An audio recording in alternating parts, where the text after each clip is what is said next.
All right, a very, very good morning to all of you, wherever you may be joining us, whether on Zoom or on our Facebook platform. This is hashtag AskTheExpert Season 2, Episode 3. My name is Javita Kanjumbwa, your moderator this morning, and we will be tackling our topic for today, which is when taxpayers foot the bill of a bloated public service.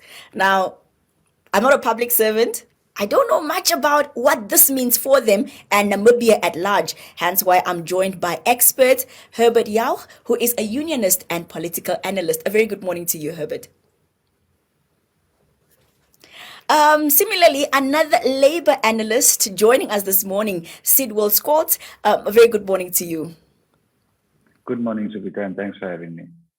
Again, I do apologize for the name mispronunciation. Hope you guys do forgive me. You've got it spot on.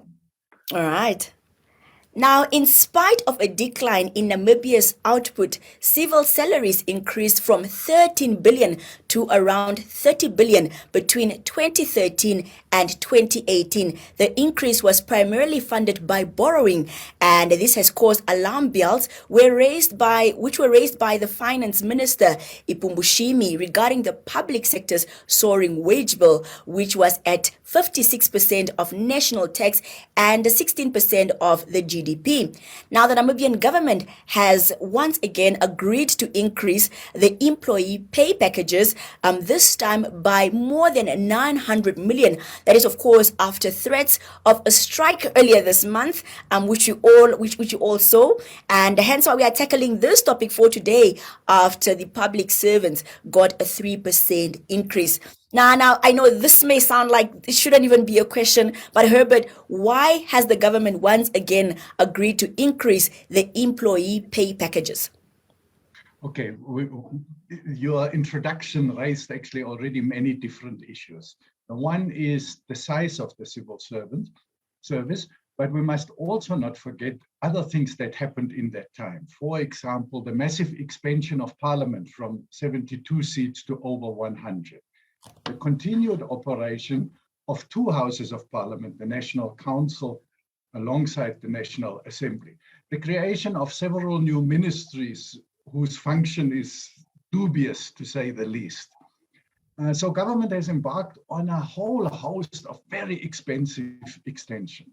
And the increase in the size of the civil service has, of course, happened over many years. There was, number one, a historical need, because at the time of independence, when there were about 30,000 civil servants, it was clearly a colonial apartheid structure civil service, and openings needed to be created to make it more representative of Namibians, but also to massively expand the reach of services provided to the public. And these two things had to go hand in hand. So there was the one issue of how to make the civil service more responsive to the need, to provide quality services, particularly healthcare, education, and other critical social services to the public.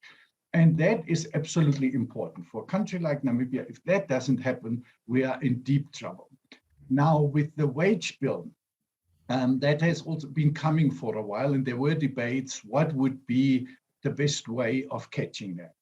And one way would have been to improve the actual quality service delivery, which would have a massive spin-off for the whole country. That was debated for many years. There was even a civil service charter about service delivery. In some ministries, we've seen progress, but in others, we did not.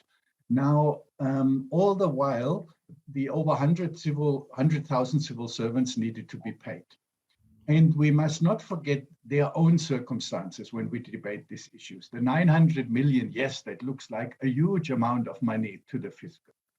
But if it's spread amongst 100,000 people who have to cater with their salaries for an increasing number of family members who are unemployed today or who are in such poorly paid jobs that they can't make it on their own.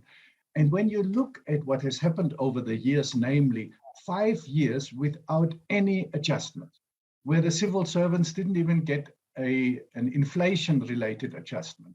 And we had inflation rates of around 4% or so on average over those last 5 years, which meant at the end of the day, the civil servants lost about 25 to 30% of their purchasing power. In other words, although the actual amount remained the same, they can pay less and less for it, but they have to cater for an increasing number of people. And when you compare now against that background, the 3% increase, then it's for them really a drop in the ocean. They haven't been able to even compensate for the inflation for this year, not to mention the 5 years previously. And that makes this question a bit tricky. It is not just about the fiscus. Yes, that is one important aspect, but it's also about government needing to prepare and plan for this condition, namely that inflation-related adjustments have to be provided through the budget. Secondly, government needs to look at improving the service delivery, absolutely essential. And thirdly, doing away with expensive bloated structures that do very little to provide services. And there, I think the call to reduce the number of ministries has been made repeatedly, which would just cost a few jobs, but very highly paid ones. And these would be ways of cutting unnecessary expenditure. So that's maybe these are some of the aspects to be considered in this debate.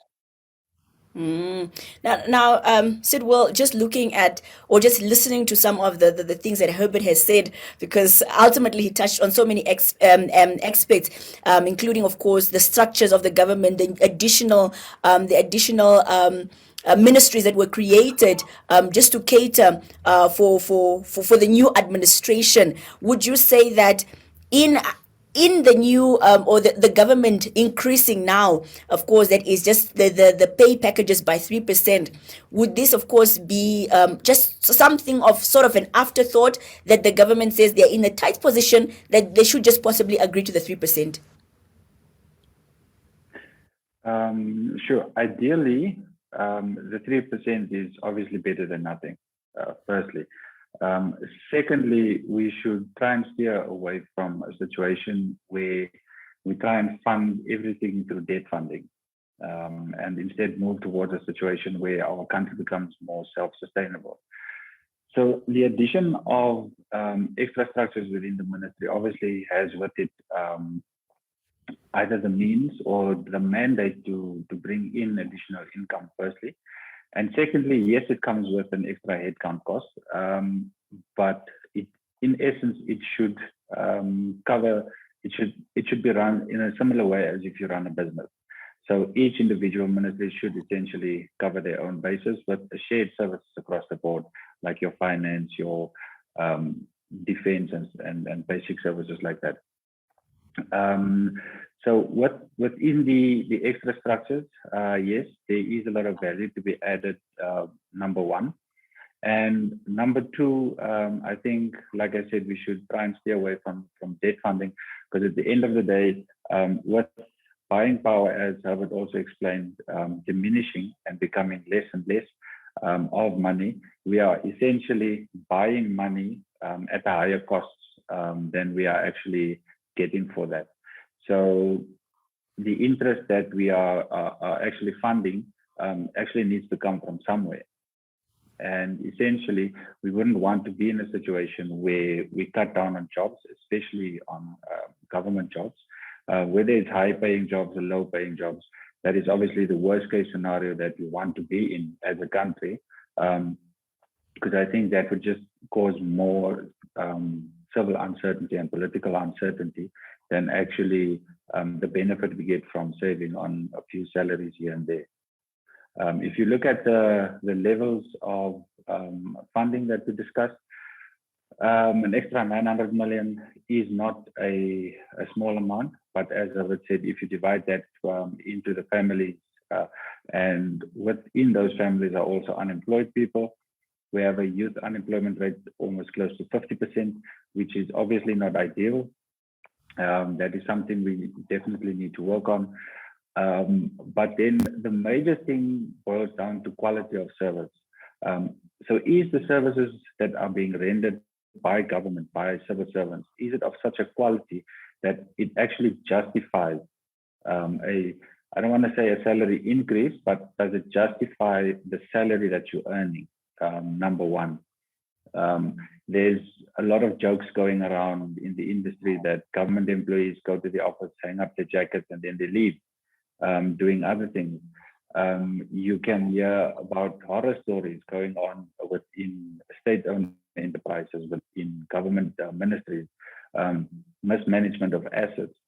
So I think there are a few other avenues that we can actually explore in terms of cutting down on costs and more efficient ways of managing state finances than actually looking at levels of increases for salaries. Because at the end of the day, one or two additional vehicles for ministries might be able to sustain 3 or 4 families for a year. Whereas there could have been a vehicle that might have been fixable for a fraction of the cost. That's just something that came to my mind. Now, something that has been, and it's no secret really, if you go to a public institution, the service is beyond what anyone would expect to be given, especially when it's that they are in an office to assist the public. Herbert, how do you think the public service delivery has infected or affected the government in terms of running processes smoothly and just making sure that overall the country is functioning at its best ability, and we're able to attain and achieve all that needs to be done in a particular financial year? Yes, this has been an issue that was talked about for so many years. I think we're all in agreement that there is a massive scope for improvement of quality services. But we've also seen in some individual ministries how it can be done. I remember there was a time when we applied for our passport or duplicate ID, and it took like months, close to a year to get it. And then within the Ministry of Home Affairs, the system was changed, and I all of a sudden got a passport within 4 days. And I was notified by SMS that it's ready for collection, and you just showed the SMS and here was the passport. And it was quite stunning because that improvement was done without any additional costs. It was done by changing systems within, not employing more people, but the systems were improved to the extent that it worked very well. The second aspect is the kind of motivation at work amongst civil servants. And that has to do also with institutional culture, how the workplace is set up, if people are interested in their work, or if they just come to work to get the day past. That has been long been in the pipeline, and they had the civil service charter to promote a kind of new ethos.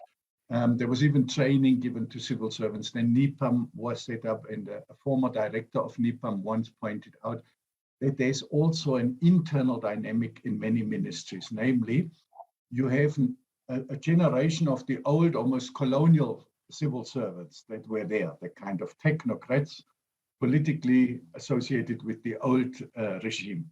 Then you had like the struggle veterans joining the different ministries based largely on a political ticket. And then you had, of course, over time, younger people with more technical skills and great enthusiasm coming into the ministries. And they were often then seen as a threat to the older groups. And they were told, you know your place. You want to become a PS, or you think talking too much will get you my post, things like that. So instead of encouraging young people and saying, wonderful that we have people with new ideas injecting into the civil service that want to make a difference, they were almost put in their place. And I had an interesting experience last week. A kind of fairly young civil servant came to me and said, yeah, the structuring in their ministry, now he just has to sit in his office and virtually do nothing because his work was given somewhere else and he wasn't shifted to a place where his skills could actually be used. Now, that is almost criminal. That's almost sabotaging yourself when you do that. When you have young people with skills that want to make a difference, that want to contribute to the service delivery. And in a country like Namibia, the public sector is enormously important for many people's lives. From the grants administration to the direct health and educational services to getting identity documents, etc., etc. And we must find a way of cracking that. And the example of Home Affairs that I mentioned at the beginning shows that it can be done. But you need a team within the ministry that plays that leadership role and starts the turnaround. And also make sure that the institutional culture changes in a way that young people are accommodated, that new ideas are accommodated, that better ways of doing things are accommodated, instead of being shot down and said like, you want my position. No, that's not the issue. It's about how can we, with the civil servants of 100,000 people for a population of 2.5 million, we should be able to provide very good quality services to everyone. When that happens, it has a whole lot of spin-offs that are important for social and economic development, like good healthcare of the population, better educational levels, etc. So I fully agree with Sydwill what he said. The worst scenario is if you cut down and you retrench people now in the civil service as a short-term measure. Then unemployment gets worse, socioeconomic conditions get worse, poverty increases, it's a downward spiral. So we must rather look at, with the people we have, how can we ensure that we get the best possible services to Namibians in the country, and to make sure that the developmental role that the public sector needs to play is truly played. And I think that should be our focus now, and say, well, maybe we didn't do very well in the last 30 years, but it is possible, and the turnaround needs to happen. And we have enough young people with qualifications coming from various institutions that can be very useful in driving that process of change. Well, speaking of 30 years, we are striving for Vision 2030. Not much is being said about it, but let me park that one there. Sydwill, given that the government is in such a tight position in terms of finances, how will this new, pay increment for public servants affect other areas such as infrastructure, the development, and also possibly the job creation within the public sector, and of course services as well? Sure. So firstly, obviously, if you reallocate your funds towards a certain aspect, then something's got to give on the other end. And normally infrastructure would be one of the positions that would suffer as a result of that. So I think we can expect to see less being done on the infrastructure side. We can expect to see less roles being created within the civil servant space. Government currently being our biggest employer in the country, as it should be. But I think if we try to rather keep up with the times and make use of technological interventions, we can actually get away with doing more with less. And if we, as Herbert also said, if we look at the skill sets within our country and we employ those skill sets, we might even get away with a better quality product at the end of the day. But in essence, it's a given that as soon as you reallocate funds towards a certain provision, then there's something else that would inherently need to suffer.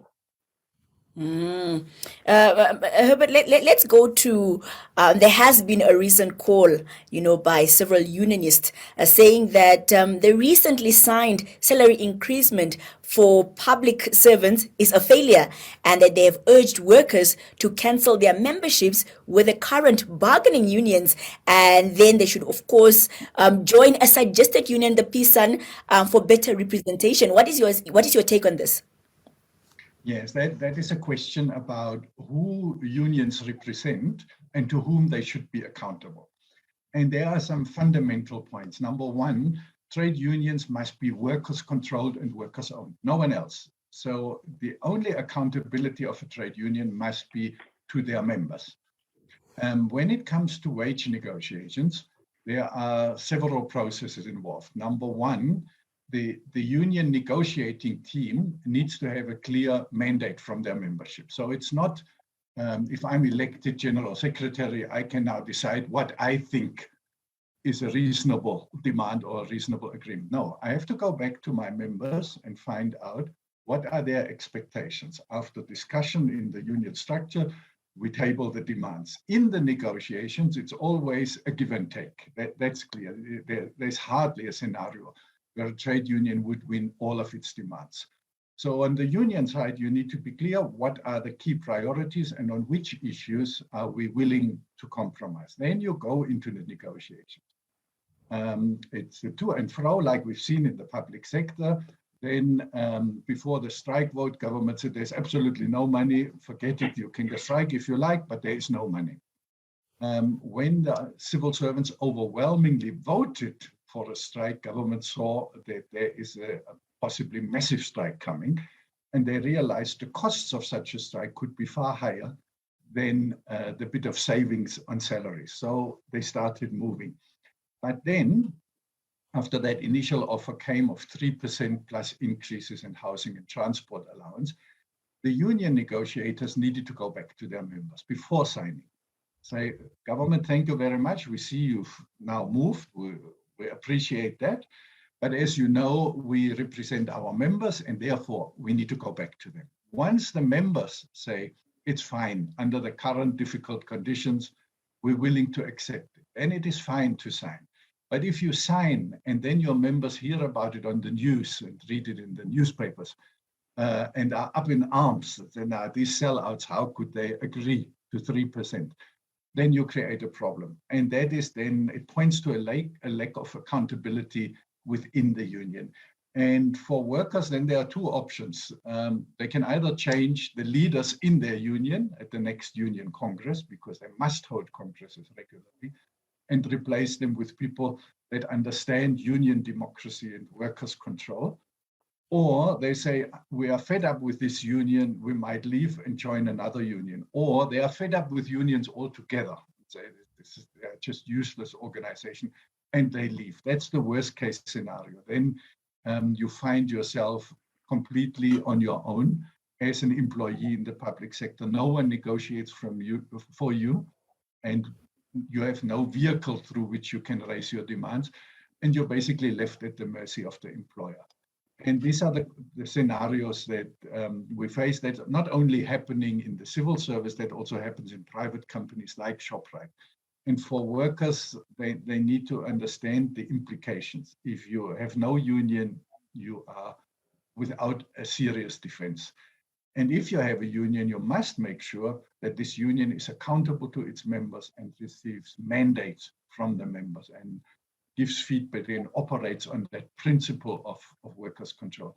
Otherwise, we're basically betraying the mandate that members are giving their unions. Now, Sydwill, considering that the fact that the unions were asked to bargain for 10% at least on basic salary, would you say that the representatives failed the mess of the public servants by agreeing to the 3% that was put on the table for them by the government? Sure. I wouldn't say failed them straight out as being a failed attempt, but I would say they did not carry out the mandate, as Herbert explained. You see, as a union representative, if you are acting on behalf of anyone else, you are not allowed to make decisions out of your own accord. So you would be given a mandate of, say, let's go for 10%. If not, then if they go for 3%, at least push the housing or push the transport or whatever the case. So those are the only things that the union can actually then agree to on behalf of the members. If the union out of their own accord bound their members by agreeing, then they would have overstepped their boundaries. Calling on union members to cancel union membership would obviously be the next point of call. It's similar to appointing a lawyer. Your lawyer cannot go and settle your case without you giving instructions. And hence, you would always hear lawyers say, I need to get instructions. So you need to obtain your mandate beforehand. Given the fact that the unions have agreed essentially they have found their members because they are appointed as the representative authorities. And if I go to the negotiation table with a person representing others, I'm under the presumption and assumption that this person is mandated to make that decision. So by agreement, then the agreement stands. So I think if the union had not received the mandate to agree to those specific terms and conditions, and they did, they have completely overstepped their boundaries and they exceeded their powers, which they then should be held liable for towards their members. Now, Herbert, if this increment was not granted, what would have been the consequences in terms of Section 81 of the Labour Act 11 of 2007? Would there have been any consequences? Yes, if there was no increase, the civil servants voted for a strike, which meant they could have then, after agreeing to the strike rules, given government 48 hours notice and then go on strike. That would have been what we call a protected or legal strike, which means nobody could be fired for participating in the strike. But there's a price to pay for workers, and that is in any strike. The Labour Act says during a strike, the employer is not forced to pay the wages. So if the employer agrees, he or she can pay the wages or parts of the wages, but they are not forced to. So what usually happens is when workers go on strike, they do not receive their wages. And that's why strikes are usually just a few days long, because the longer they drag out, the harder it gets for workers, because all their payments continue. Your school fees continue, your housing payments, your food bill, etc., transport. So for workers to go on a strike of, let's say, 2 or 3 weeks is a massive, massive blow to their finances. And we had actually some strikes at public institutions, including the University of Namibia, some 3 years back or so, where the increase at the end was less than the money that the striking workers lost in lost wages. And that's why long strikes are economically very difficult to sustain for workers. We had very recently, some months back at NBC, a strike that occurred that went even longer and then dragged out for a long period, and people then started coming back to work one by one because they couldn't sustain it and ended up without the increases that they went over strike with. It created so much animosity at the workplace because some staff members continued working during the strike. Now you imagine, you go out on a strike for a common interest, an increase for all of you. You continue going in, smiling, cashing in. If the strike is successful, you get the full benefits. You get the full increase because you're in the bargaining unit.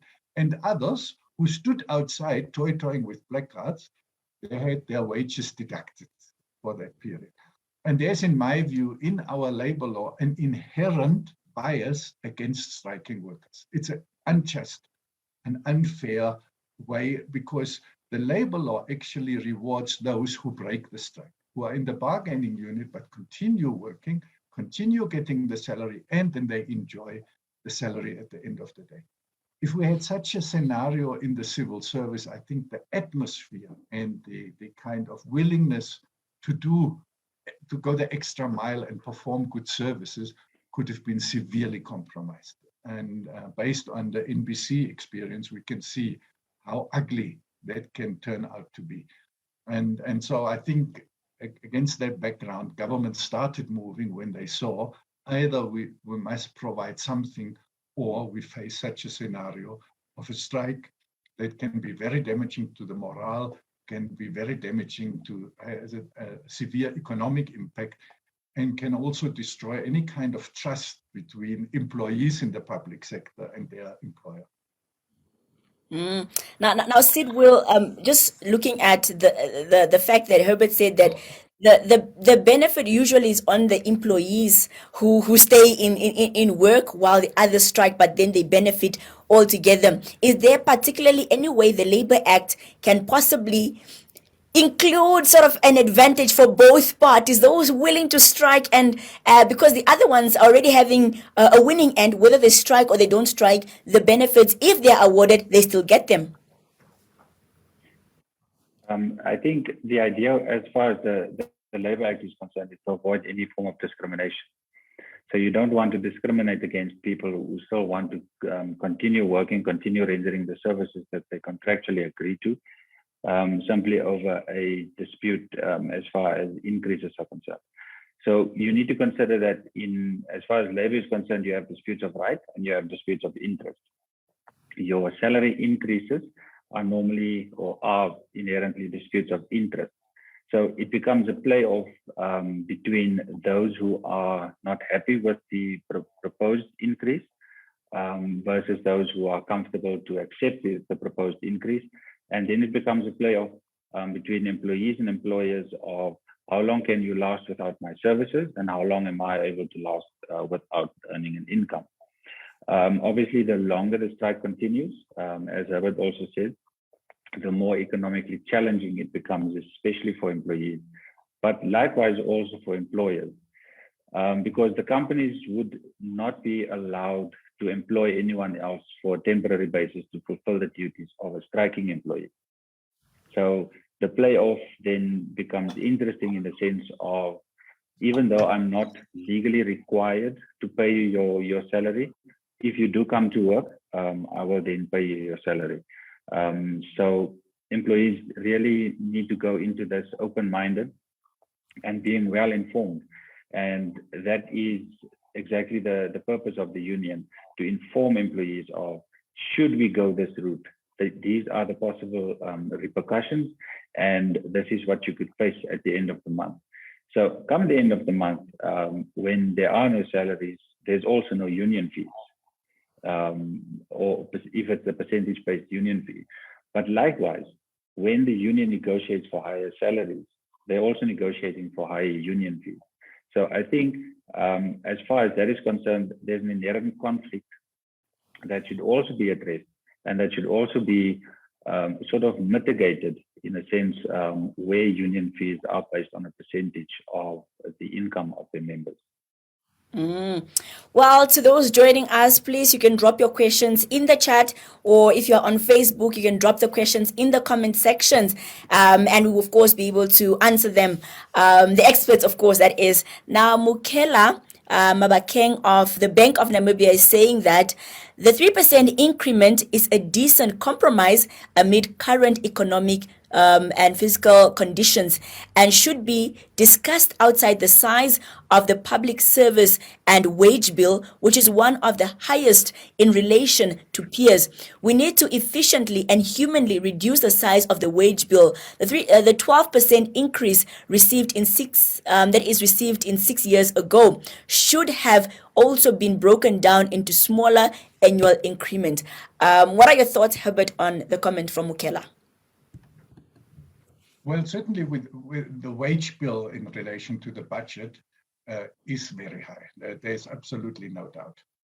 A few years ago, the finance minister, the former one, not the current one, promised because of the size of the civil service, they can't expect increases in the next few years, but government is committed to at least catch the cost of living adjustment. In other words, inflation-related adjustments. That was a publicly made promise. Government reneged on that promise and let the civil servants for several years go without any adjustments. And now you're caught in a dilemma. On the one hand, yes, the wage bill is very huge in Namibia. Number two, as we discussed, the service delivery is not always at the level that it should be and that it's needed. But number three, at the household level, the civil servants increasingly struggle to survive. They need to cater for more and more people with their one salary. But at the same time, over the 5 years, they lost purchasing power. And this is the balancing act, where government is playing a dual role. On the one hand, they're the custodian of public finance. They don't own it, but they are supposed to look after public finances on all of our behalf as Namibians. But secondly, they are an employer. And as an employer, they also have an obligation towards their staff members. And these are the two things that they need to balance. There's no quick fix, but to tell people for 5-6 years in a row, there's no money for any kind of adjustments, and expect them to just accept that or continue, in a severe situation like when COVID hit us. I think there was absolutely no doubt that everyone was aware it's a very tight scenario. We can't now push through increases for us when the rest of the country is suffering severely. But it was not a period of 1 or 2 years without salary adjustment. It was a period of 5-6 years going without.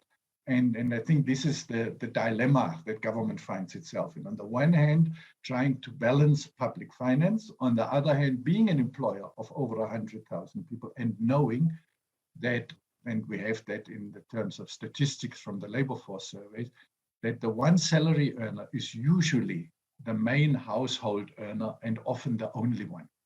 So in other words, that one salary sustains the household, not one person, but 6-7 people. And this is the dilemma that one has to consider. From government side, also last year when they got the special loan from the International Monetary Fund, IMF, in the agreement, government signed its commitment to contain the wage bill. In other words, to kind of freeze it at current levels. So government has then entered the international arena with borrowing, which makes it now even more complicated. And Sydwill was quite right, pointing out that this is a dilemma. This loan financing is actually a catastrophe, because when you look at our budget, we spend, I think this year alone, about 9 billion Namibia dollars just on loan servicing. Now that's a catastrophe. That's over 10% of our national budget that just goes to loan repayment. $9 billion in the context could easily pay for a decent adjustment in salaries, plus a universal basic income grant for every Namibian to fight poverty and to lift everyone. So one needs to look at that in perspective, how the debt servicing and City of Windhoek does the same in a reckless manner, basically funding its operation through totally unsustainable debt. We mustn't go down that route, because we've seen it all over Africa, what happens then. Structural adjustment program, Mozambique, Malawi, Zimbabwe, Zambia, Angola, all around us, they went through that. It was an experience of catastrophe, of everything going downhill. We mustn't move ourselves into that scenario where we're dependent on international finance institutions like the IMF and the World Bank for survival. We must retain that kind of sovereign decision-making power and make that balancing act between budget allocations, a decent salary for civil servants, and a better life for all, and balancing that somehow. And as we discussed earlier on, it absolutely requires cutting down on luxury and exorbitant expenditure. Now, you touched on quite something important. Sydwill, I just want your view on this. The last time, of course, the civil servants received an increment was 6 years ago. And we all know the pandemic came into being. So that was out of the question to ask for an increment. But realistically, after how many years can the public servants now ask for a salary increment? Is it every 2 years? Every 5 years? Is there even anything in place which says that the government is willing to increase civil servants' salaries after this period of time, and at what particular rate? So after following on the comments we made earlier, I don't think, or there is no legislated provision that says you must increase with X amount or inflationary related amount. But as Herbert said, with the previous minister committing to at least inflationary increases, that's purely just to keep you on the similar level than what you were used to before. But remember, in our culture, we have a phenomenon known as black tax. And the fact that we have not received the salary increases has actually amplified this. because the additional people that each breadwinner of a household actually looks after, it just becomes so much more cumbersome. The stress is so much more, and that obviously leads to other social dilemmas and social things that also needs to be addressed through the government services, especially through the Ministry of Health. But to get back to your question, when we look at what would be reasonable, I think inflation would be reasonable, provided obviously that it is possible, and not at the, I would say, not at the means of funding it with debt and repaying more than we're actually achieving with those funding. Like the comment said, why not look at a staggered approach over a few years and give smaller increments now and build it on going forward. So the 12% that you referred to earlier could have actually seen a 2% per year, more or less, if not more, if you take into account the fact that 6 years ago, $10 could buy you more than $10 could buy you now. So you might have been able to keep up with at least inflation with that 12%. I'm not an actuary, but the sum makes sense for me.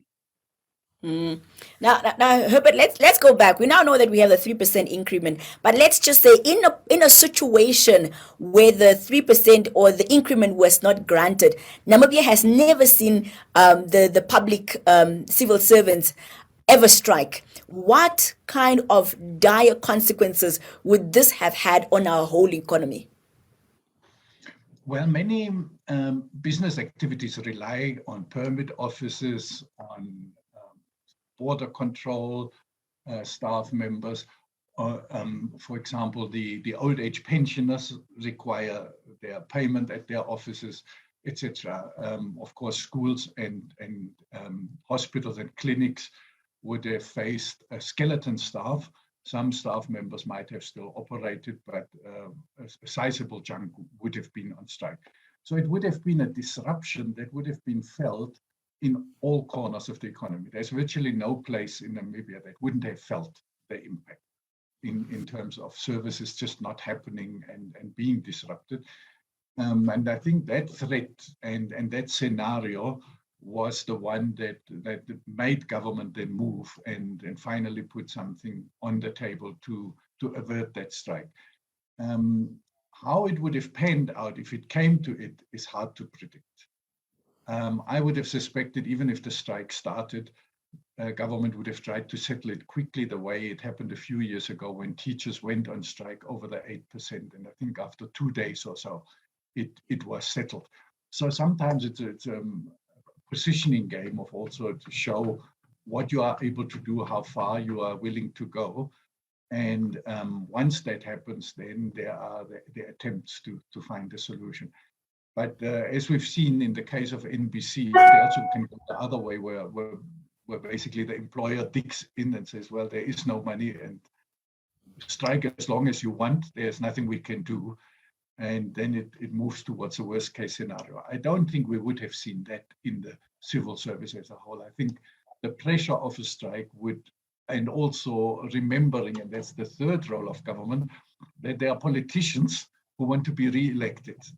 And if you kind of lead, your negotiations lead to a strike that makes your whole civil service angry with you as a government as well, there's also a political price to pay. And I think these factors all came into being here, or into play, why government then had an interest in settling quickly.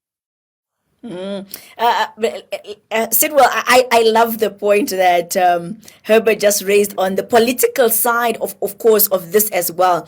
Now, do you think it is a good time that the public servants were willing to strike? We are closing on to the next election. Would you say they also thought about whether this was a good time to strike because they know possibly their demands will be met? I don't know if it could be by coincidence or if it was strategically planned that way. But I know in a few other sectors, there are a few activities that might also influence that.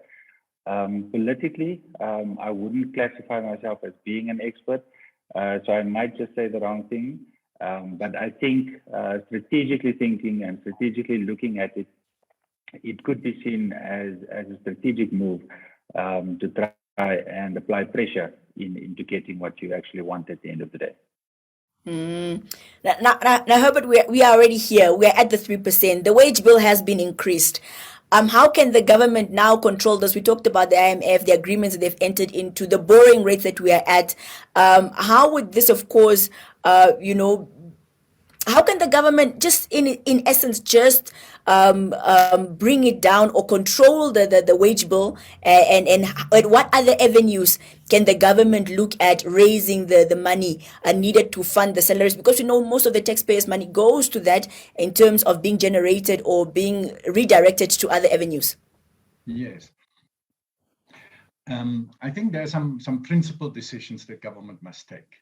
Number one would be, in our economic climate, retrenchments would be the worst case scenario. So I think this needs to be ruled out straight away, because it would increase poverty, it would increase inequality, it would heap up the misery. And this is what the kind of narrow financial advice that we often get from the World Bank and the International Monetary Fund forgets to remember. There are social implications. When you retrench people in the public sector and they can't find work easily or fairly quickly in the private sector, then what are we creating? We're creating more unemployment. Sydwill mentioned the 50% youth unemployment. That was before COVID. That was in 2018 when we had the last figures. By now, it's probably around 60% or more amongst young people, and possibly 50% overall in the country. Now, in a situation like that, to cut down and to retrench more people is leading to an absolute social catastrophe. So what is then the avenue? Number one, as we discussed already, is with the people you have, optimize and improve the services that are needed in the country. Number two, you look at revenue generation that is currently lost. And that is a big chunk, which what we call illicit financial outflows. Where large corporations, through various accounting tricks and sometimes blatant criminal activities, siphon off millions and billions from African countries. And that's been something that President like Thabo Mbeki have publicly acknowledged, how many billions of dollars are siphoned off Africa. So you need to take steps to prevent that from happening. And there are people working in this field who can be consulted as advisors coming in and help government close those loopholes. I believe also the number of individual taxpayers in Namibia is only around 130, 140,000 people. So many people, including some businesses, who are supposed to pay some tax as their contribution to the public coffer and to public services, are currently avoiding that. That needs to be closed as well. And thirdly, schemes like the Export Processing Zones Act, where we give foreign companies that come here, pay low wages and export for markets elsewhere, are exempted from paying tax. Now, why should they be? These are resources that the state can use. And so we need to also inheritance tax, that the wealthy get away with, and they pass their millions and billions onto others. As the Namibian reported the other day, we have about 1,700 people who control over 400 billion Namibia dollars in this country. So they are super rich. The fish rot has shown us as well how national resources, fishing resources, are abused by a handful of individuals for their private benefit, foreign fishing companies and a few of the local accomplices that also take part in the theft. Now, if you take that package as a whole, we have scope for increasing our revenue, for not only maintaining and improving the civil service, but also for other important interventions at the same time. And I think these alternatives are not sufficiently explored. We almost resign ourselves, well, that's the way it goes, that's how free market business functions, and let them plunder Namibia and the continent further. And I think that's where we need to start, not only in political speeches, but in the way we do things to close the loopholes and to make sure the resources that should come for public purposes are really going there and are not just siphoned off by a handful of individuals who want to enrich themselves. Now, Sydwill, there's a question coming through here that if the 3% increment is only for the 2022-23 financial year, if it is the case, will there be a scope for the unions to bargain for a further increment during the following financial year? Well, it depends on what the agreement says. So if the agreement is for 3% for this year, and then we only look at it after 3 years again, then obviously that needs to be followed. But what we need to take into account is it's not only just the 3% increase. 3%, yes, you see it in your pocket, but you also get the 10% on your transport allowance, 7% on your housing allowance, which in essence, the state bargained against itself by diminishing the tax that it's going to receive on those benefits, because those are your tax deductible benefits. And so, you need to look at the complete picture. So it's 3%, 7%, 10%. And the agreement would dictate.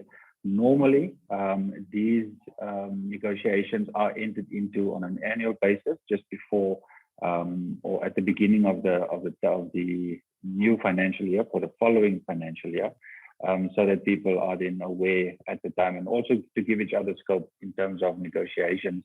And if we do need to do a bit of research and get back to the negotiation table, what would then need to ensue from there.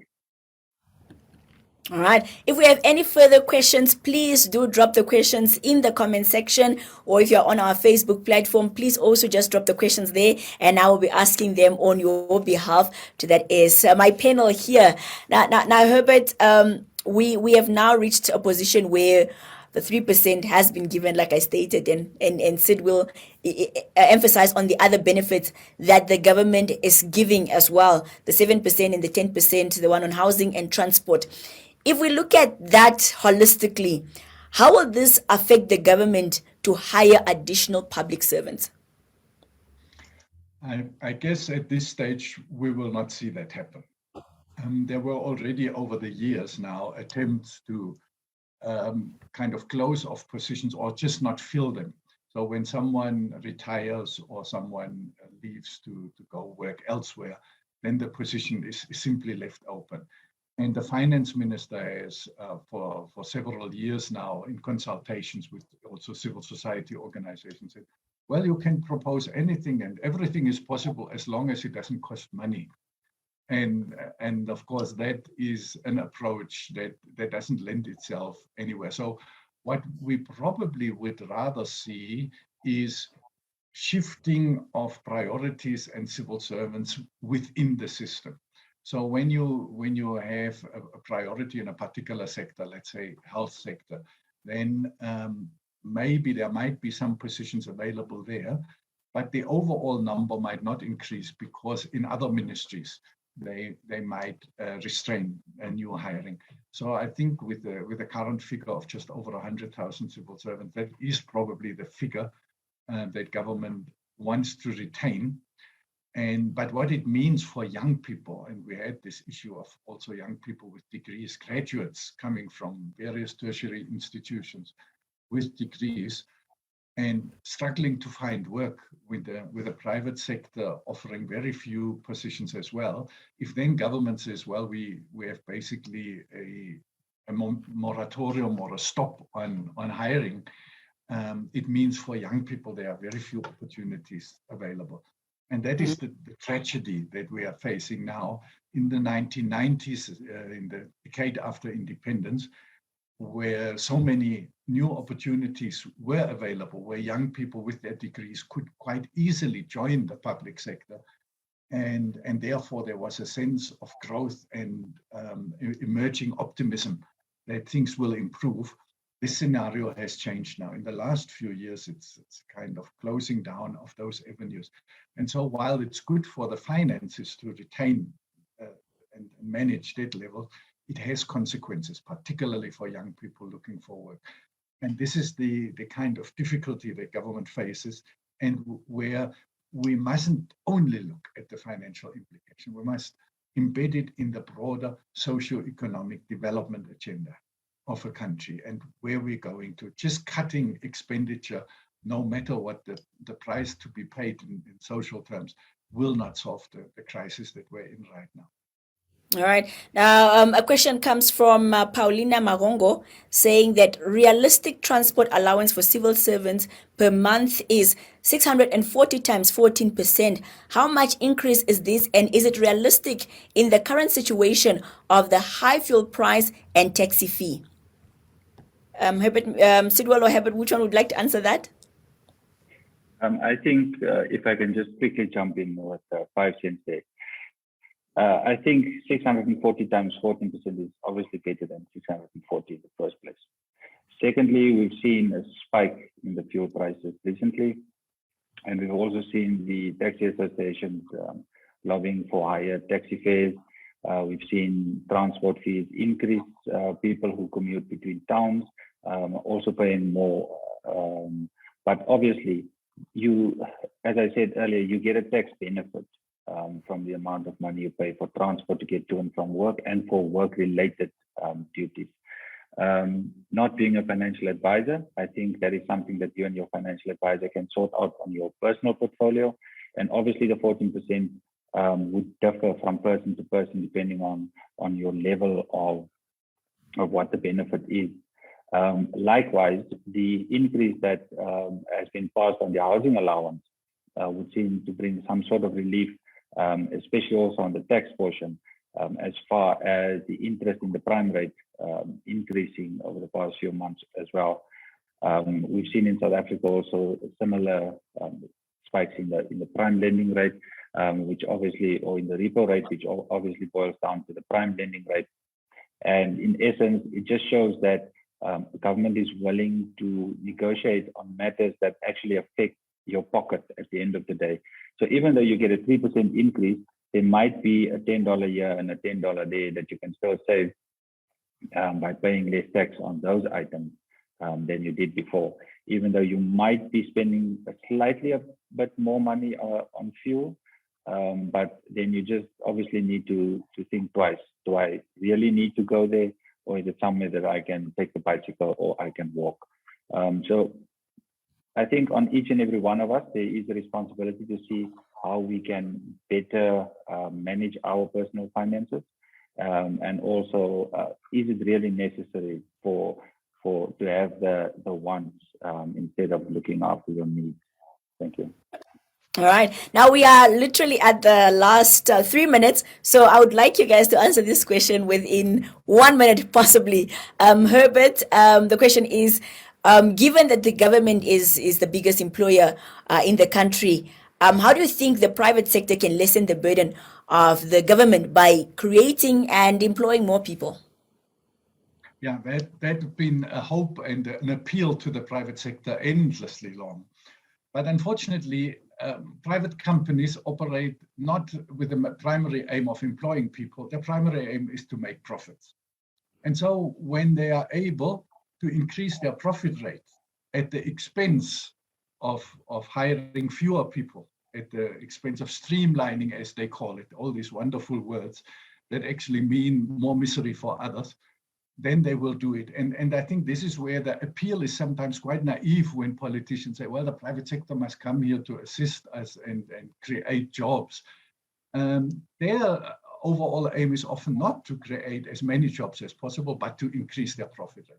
And so you need to look then, how do you deal with this private sector in a way that the jobs are created, and not just any jobs, decent jobs with a living wage, not this kind of jobs that companies like ShopRite create, where you go to work every day, but you stay poor because half your salary goes straight into the taxi money you get go from Havana to Marua Mall or wherever the outlay is. And I think this is where the private sector hasn't played that role. And we need to look at a development role for the public sector and then increasing local processing, for example, processing of agricultural goods, value chains around housing. If you have 300,000 housing units we need to build, there are tens of thousands of new jobs that can be created. And I think that's what we need to focus on.